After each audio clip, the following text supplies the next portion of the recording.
In life, we have two options when facing problems. We can complain about it, or we can be part of the solution. At Doxa of Faerie Glen, we saw the opportunity and wanted to be part of the solution.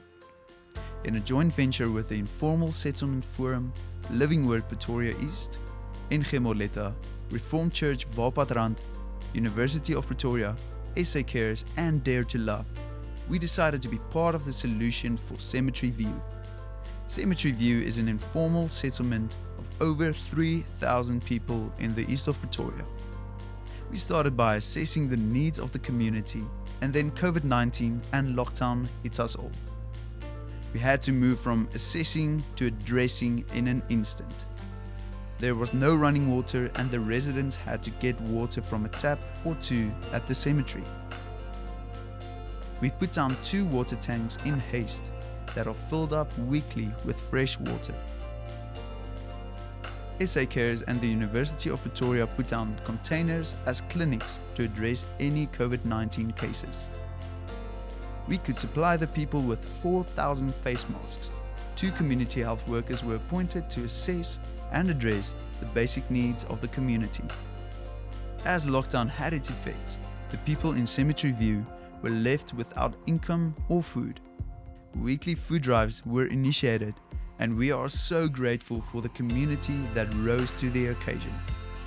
On 16 June 2020, Youth Day, when it was a cold, rainy day and only 6 degrees outside, we once again set off to Cemetery View to feed the community.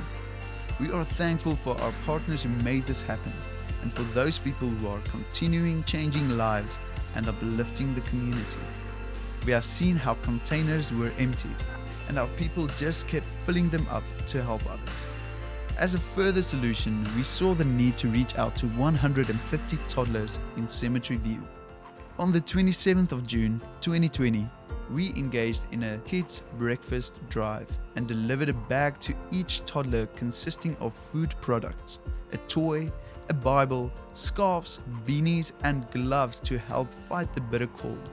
Jesus spoke so often in his teachings of the poor. He had compassion for the poor, and so do we. We look forward to seeing what God is going to do in this next season as He is binding us together as a community. Our next phase is to invest in the kids of the community by way early childhood development training for the daycare mothers, and then also skills development for the adults later. The African proverb says it takes a village to raise a child, but we believe it takes the presence of Christ through His church, through us, to raise the village. We would like to take the opportunity to thank all the city changers who helped with these outreaches, and we would like to invite you to stay or become involved and be a part of the solution. We are a family on mission to reach the lost, heal the pain, and restore what is broken through faith, love, and hope.